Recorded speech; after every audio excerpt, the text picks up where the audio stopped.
we're going to look at a couple of things that aren't strictly speaking client-side scripting, but they're very important, and therefore I think they're important for us to go over in this class.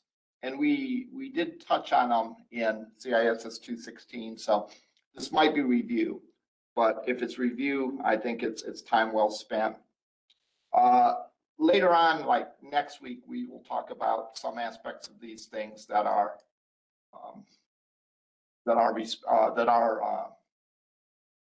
related to client scripting.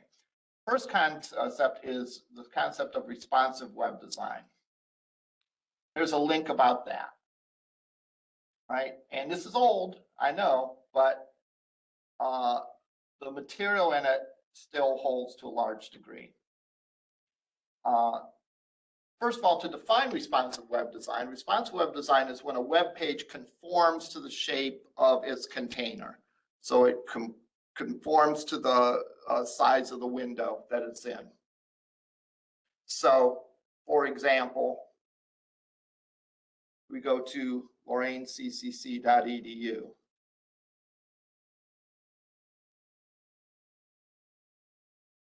We get this. Multi-columns, 4 columns across, 2 columns for that layout. If we make this window smaller, you notice at a certain point some things happen. First of all, it starts conforming there because as it gets smaller, the space between the links gets smaller, things drop to a second line. But at a certain point, the regular menu is replaced by this menu, which they used to call a hamburger menu. I don't know if they still do or not, but that's how I learned it. It's a little menu like that when you click on it, your menu options expand.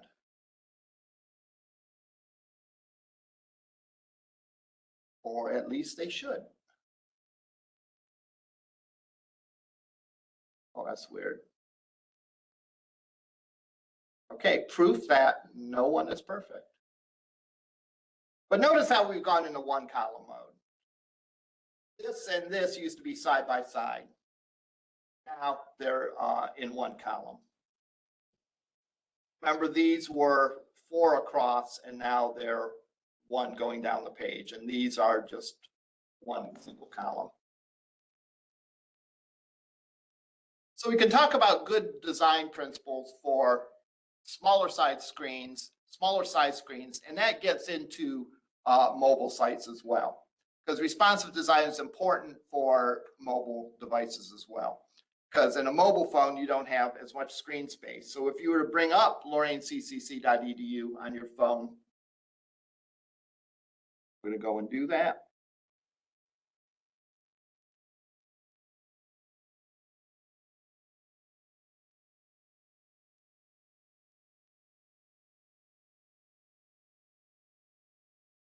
Maybe.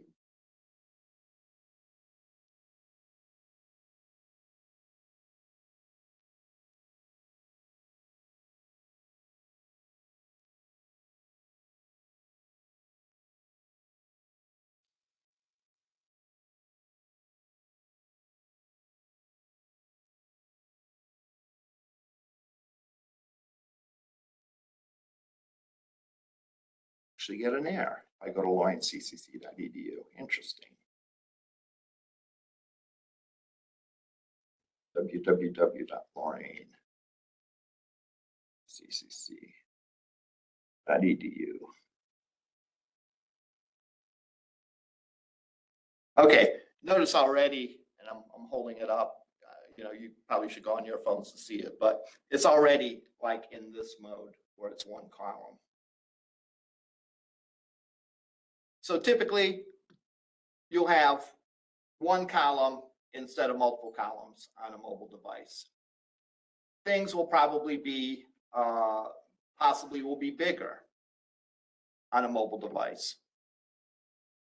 There should be adequate space for you to click on things because, again, people, especially people with big hands, you know, you could possibly try to click on one thing and end up clicking something else, you know? So you want to make each link, each clickable thing have enough space around it so that it's easy to click with your finger.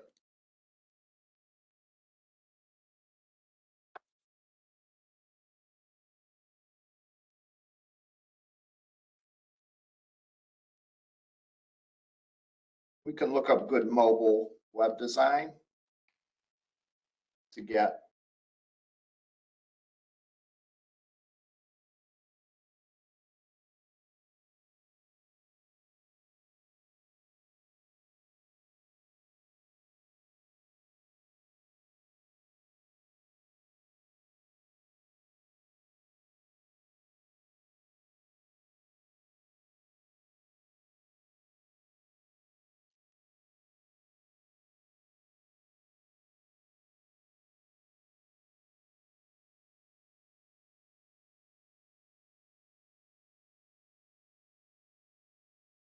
and they talk about this, keep menus short and sweet. Make it easy to get back to the home page. Don't let promotions steal the show.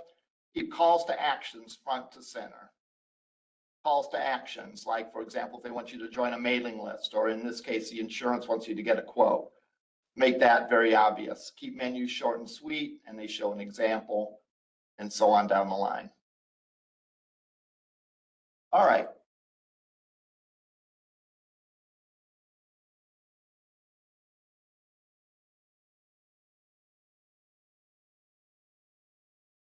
Now, media queries is one of the principles of good web design.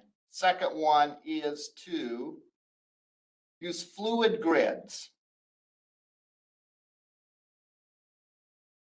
And finally, flexible images. So don't put images in at a certain size, put an image in and make the image a percentage of its size. And remember, you can always give a maximum width so that the image doesn't get too big. Like if your image is 600 pixels across, you would put a maximum width of 600 pixels on it, so it wouldn't get bigger on a large screen and lead to pixelization. All right, here's an example, and I think this is the same example we used last semester. Well, if you took it last semester.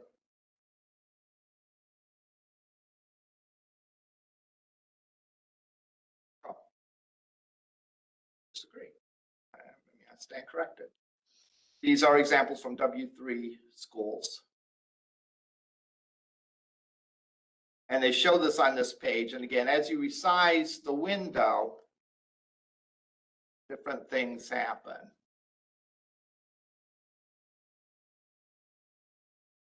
Or not.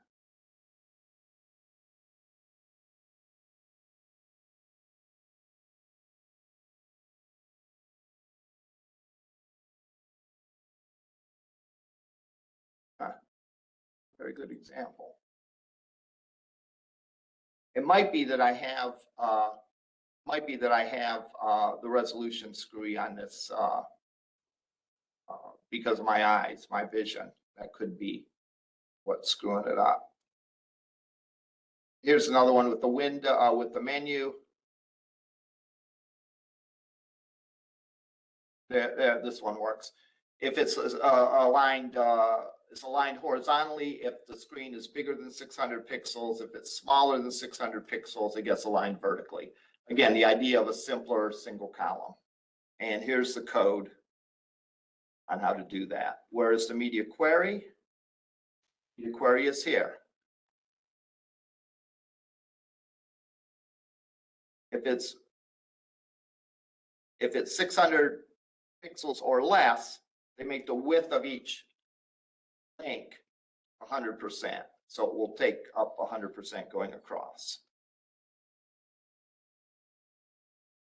Otherwise, they don't have that style rule. On a larger screen, you won't get that style rule. You can review these examples, for examples on your own.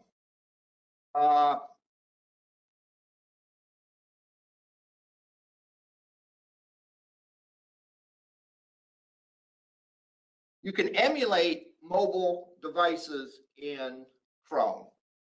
So for example, if I pull up lorainccc.edu, if I go, and again, we see it's how it's set up. Horizontal menu, 2 columns here, 4 columns here. If we go to more tools, developers tools,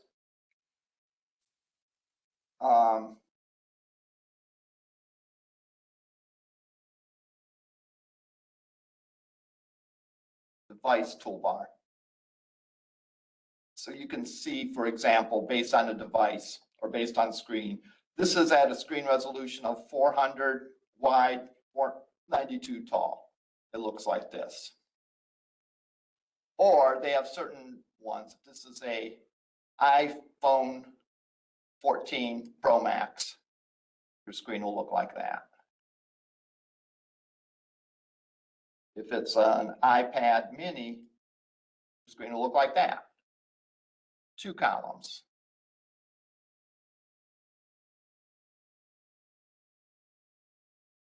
So this is one of the big differences between like a beginner web developer and a web developer that is, becoming professional.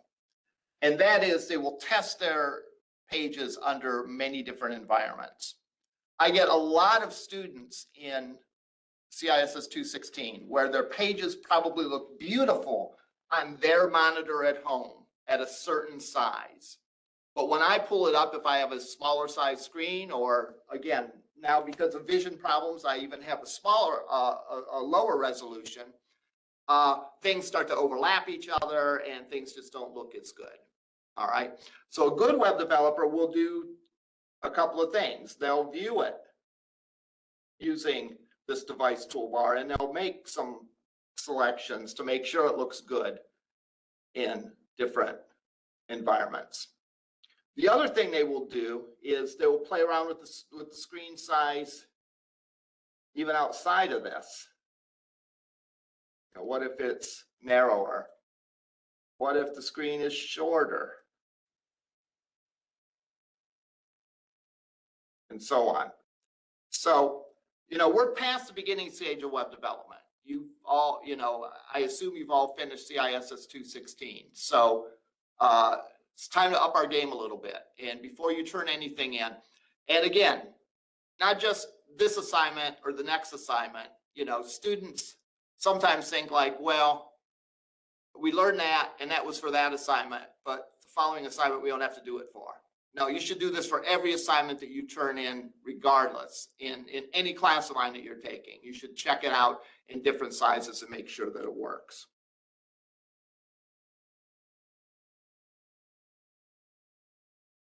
So that's the goal, responsiveness.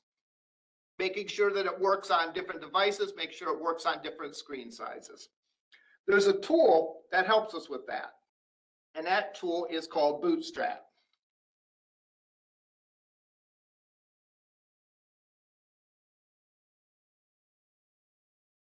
And it's a way to build fast, responsive sites with Bootstrap. Front-end toolkit. Front end is synonymous with client side. That's why we're covering it in this section.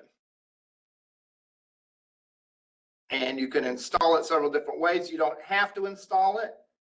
You can use links to the files this way. And then there's some more advanced features. So what is Bootstrap? Bootstrap consists of a CSS file and a JavaScript file. All right. And those are used with some standard class names to style aspects of your page in a responsive way. So let's look at an example of that in W3 Schools. First, let's look at this review, getting started with Bootstrap. And it shows you how to create a new file, install Bootstrap, CSS, and JavaScript, So I guess there is scripting involved. So let's go and copy this and create this.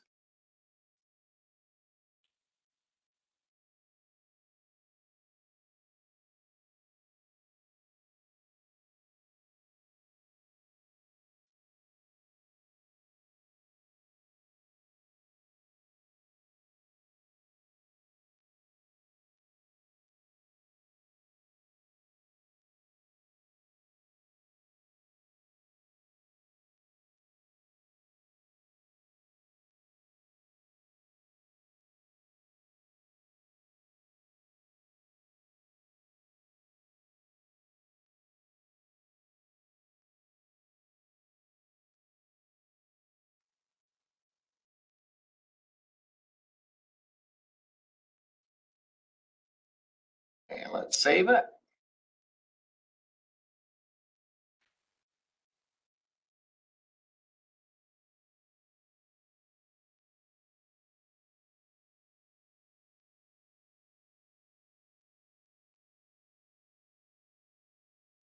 I'll call it start.html.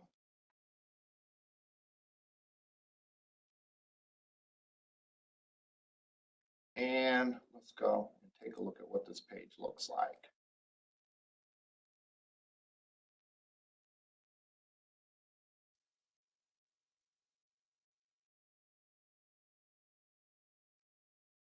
All right, hello world.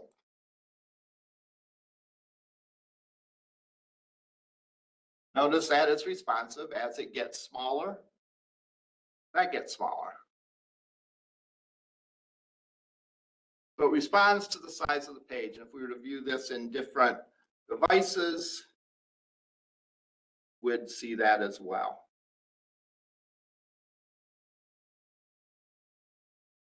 There is it in that resolution.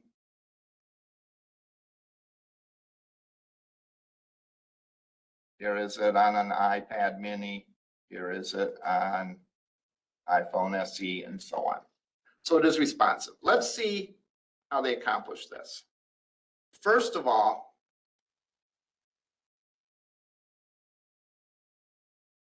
they put a couple things in. First of all, there's a meta tag for viewport. That should be in there on any responsive page, even if you're not using Bootstrap. Then it consists of two things. All right. Consists of a link to a CSS file. And again, if you want to, you can download these files. You're allowed to download them and make them local, or you can hot link to them like this. By hot link, I mean you leave it on their server and you just access it that way. And then there's a JavaScript file that you access. So I guess this does fall under the realm of client-side serving, even though we don't do client-side scripting, even though we don't do the client-side coding ourselves.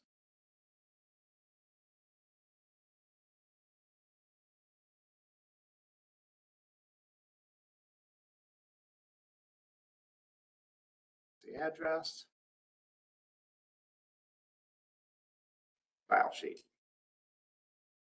So what it does is it will go and it will take and it will assign to the different elements on the page certain classes and certain styles.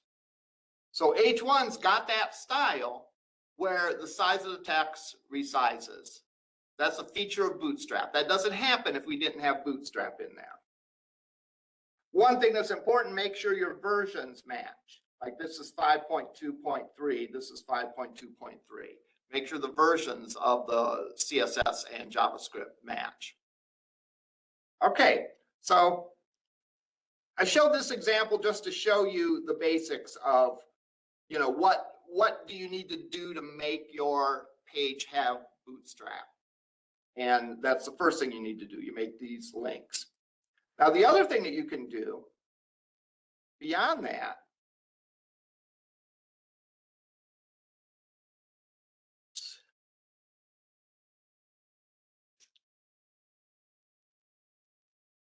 is you can put and use some of the different classes that exist in Bootstrap. And let's check out the tutorial for that. Let's look first of all to see if there's anything more that I want to feature in this article.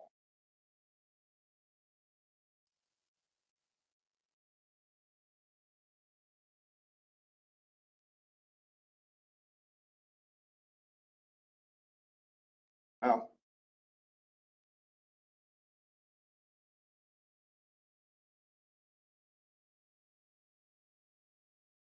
Just shows you some links to other resources. Okay, let's look at some of the W3 Schools tutorials for Bootstrap. Here is the nav bar.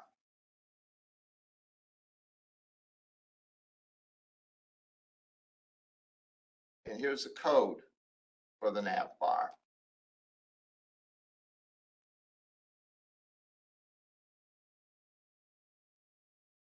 Let's go to try it yourself because this doesn't show you the full HTML. This shows you just some of the HTML. So let's look at the HTML.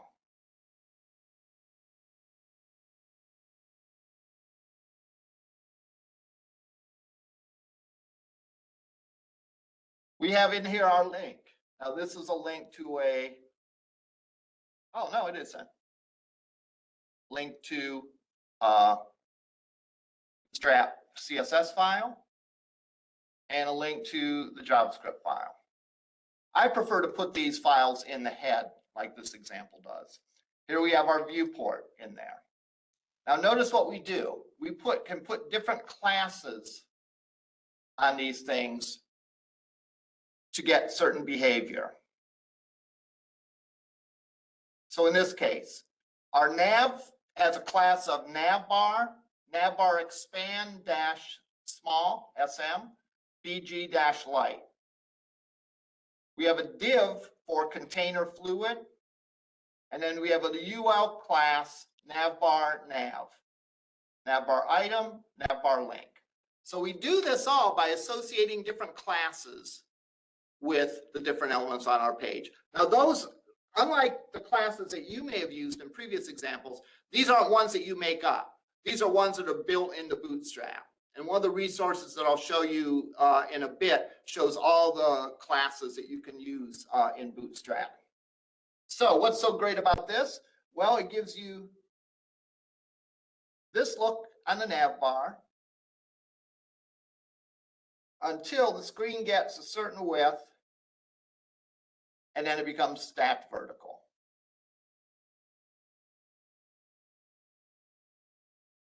So you get that behavior, and that behavior is implemented via JavaScript. It's just that you don't have to write the JavaScript code. Why don't you have to write the JavaScript code? Because Bootstrap handled all that for you. A JavaScript looks for things with that class and implements that behavior.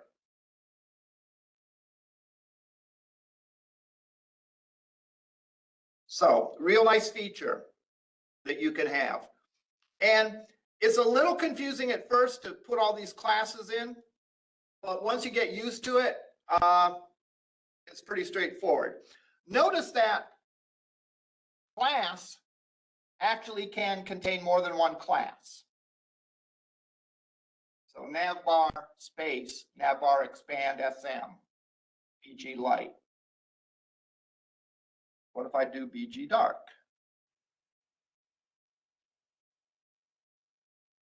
Then I can't see the text.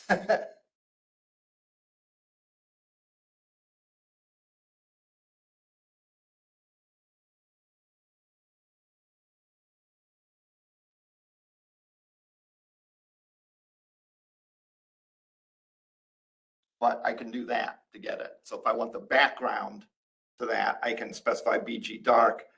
And if I want the individual things to be light, I can specify on each one of them BG light.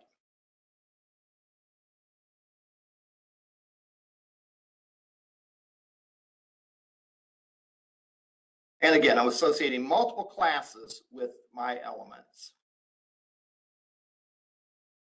Yeah. Having multiple classes like that, just a bootleg thing? No, no. No, you can do that in you can do that on your own. I didn't cover that when we covered classes like in CISS232 because it's not it can get a little complicated, and to keep it simple, we just assign one class. But yeah, you could absolutely have multiple classes on the thing. You know, let's say you have a class for important. So important things on your website, you make bold. And let's say you have a warning class that makes things red and in italics. Well, if something was an important warning, you could assign an important class and a warning class to it, and it would get both of those. It would be red in italics and bold.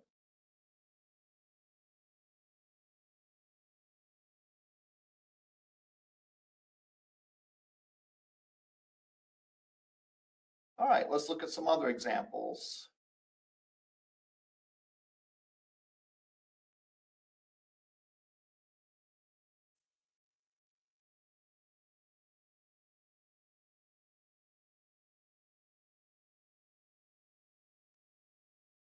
And again, notice for this, you don't have to write the media query. The media query is handled for you.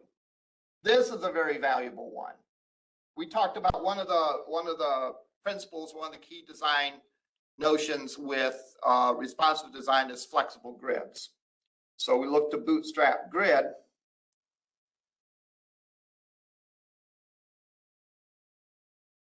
In Bootstrap, you're given 12 columns that you can say, and depending on the size,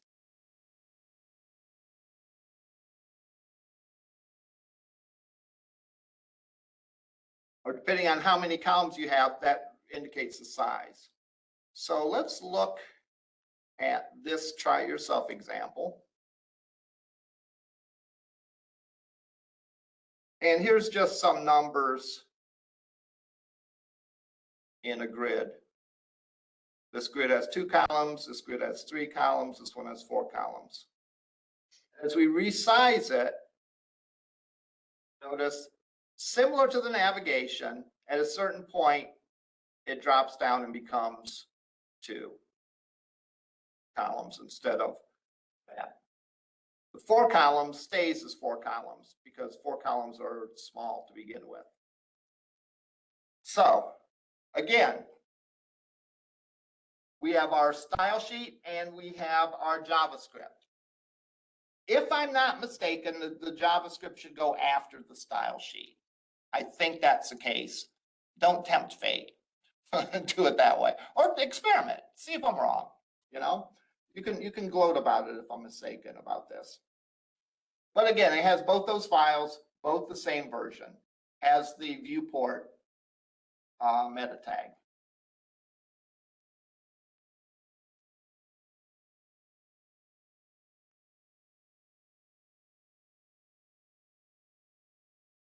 Div class equals container fluid MT-3. That says that these 3 elements, these 3 paragraphs, are in a fluid grid, and there's 3 columns. So these are block tags. Normally they would be stacked vertically, but we make them stacked horizontally by simply saying it's a fluid grid, or container is fluid, and there's 3 columns. The other ones are going to look the same.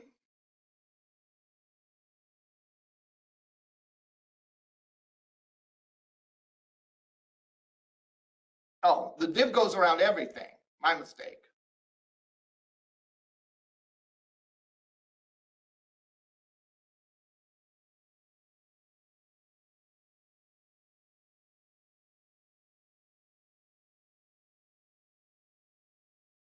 What does MT3 mean?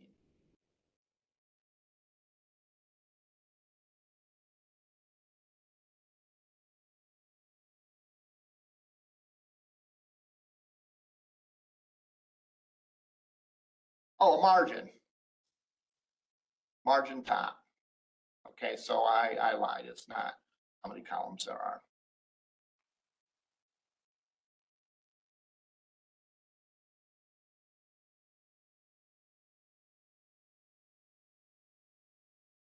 So it puts these in 3 columns going across.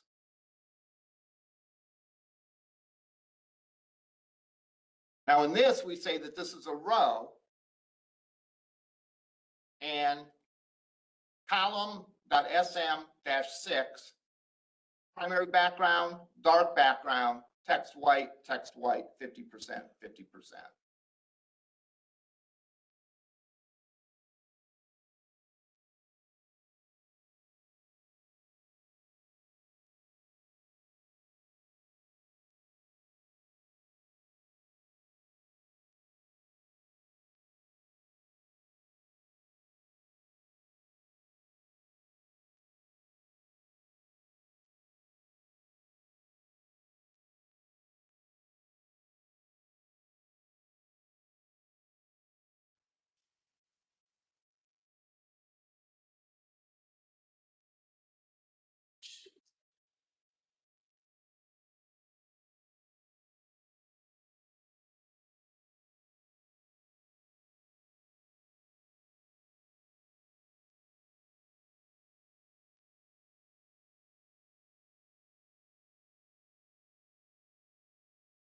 Size columns make a natural width of their content.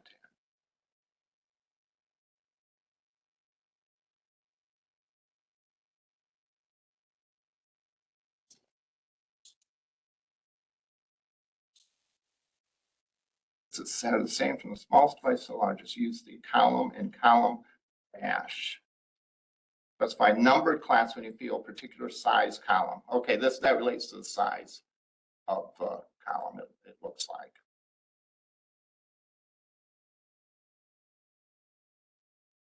Here, class is a row, so it puts that as one row.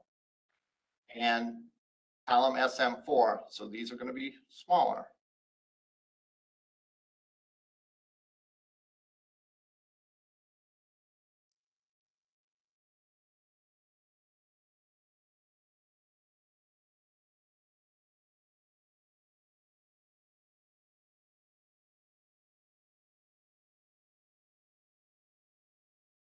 Here's kind of a cool one. A Jumbotron. You see, if you've ever seen a lot of pages that look this way, simply by putting in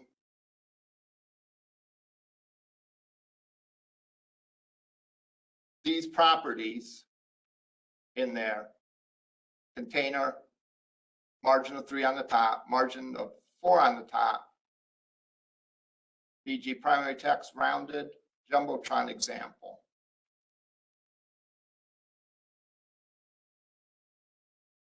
We get this size.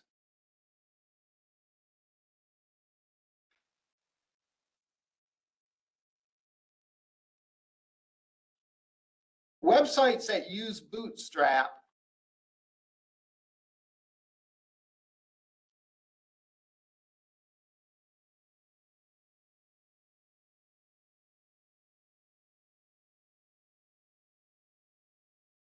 all tend to have a consistent look. But the better you are with it, the more custom you can make it. Show some examples of it. But a lot of them will have a sort of a characteristic look.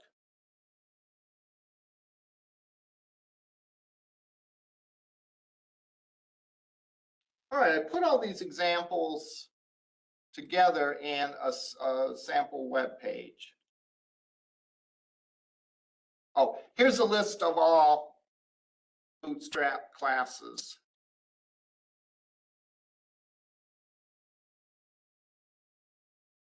You can put on, and there's a lot of them.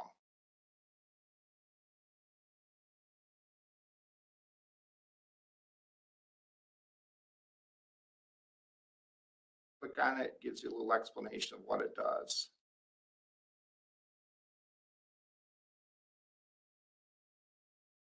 Finally, we have about overriding Bootstrap defaults. That is tricky business. Because as I said, Bootstrap has a sort of a characteristic look, but if you want things to look differently, you can override the defaults.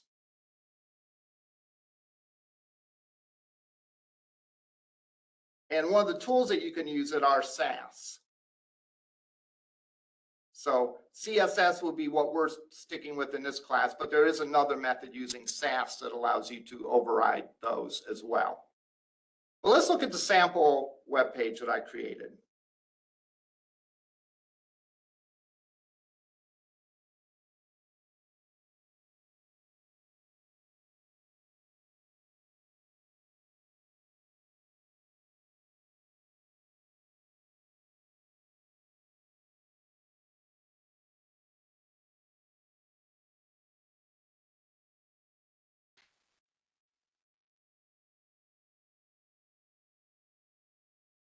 Okay, this is where I took the Zeller's Guide to Vacation Destinations, one of the websites that I used in CISS232, and I created a web page. This is a flexible grid. It's 4 columns across to start, and it'll eventually switch over to 1 column when it gets too narrow. Now, let's edit this. See how I did that.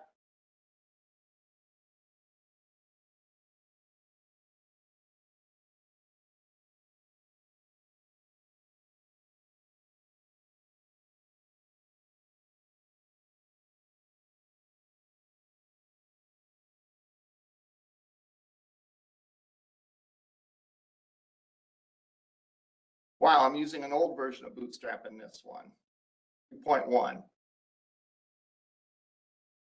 You should use the newer version.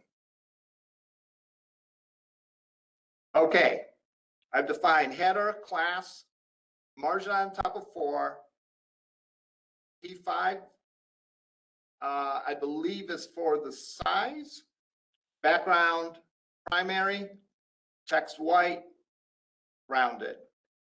Now, if you notice in my nav class, I used the nav bar example that we use. So therefore,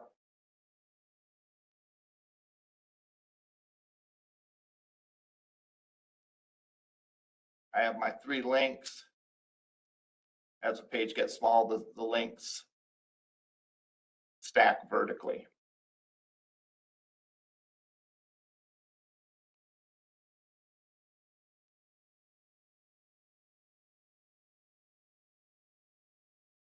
Now, if you notice, I have black text on a blue background. That's kind of tough to read. So I'm going to change that here.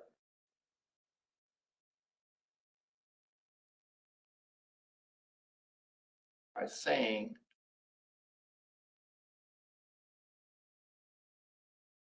text white.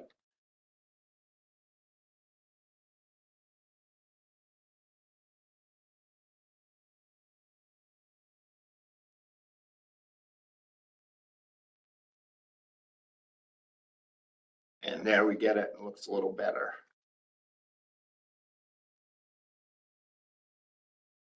But notice that when you do this, I didn't write any CSS for this. I didn't write any CSS for this. All I did, besides my basic HTML, is assign Bootstrap classes to it. And the Bootstrap CSS and JavaScript take care of everything else for you. Very valuable tool. Another reason that it's valuable is, remember, we do things a lot of times in programming for maintainability. Well, if someone were, let's say you created this web page and got promoted, all right?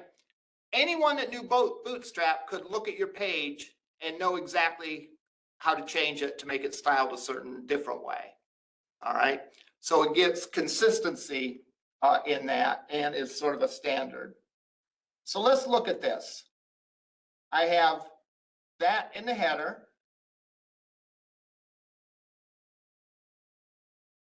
That in the nav bar, which we've seen before. Here I said the classes is a container fluid.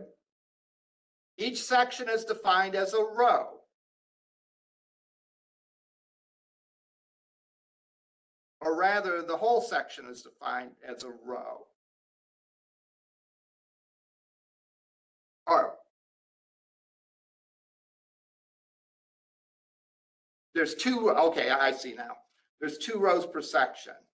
The first 4 divs are in one row. The second 4 divs are in another row.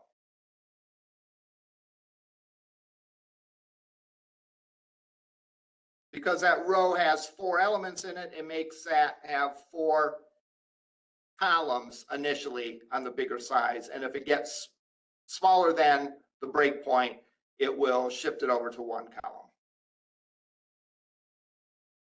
Let's see what your assignment is with this.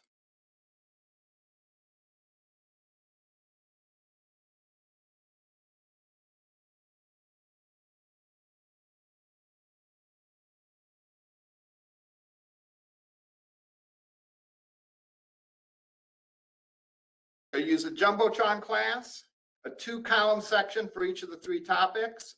This is what you did before, JavaScript, PHP. A nav section with the nav bar containing links to the 3 sections, and a footer. Make sure it looks good on smaller size screens and mobile emulators. All right, now next week we will cover more of Bootstrap and get into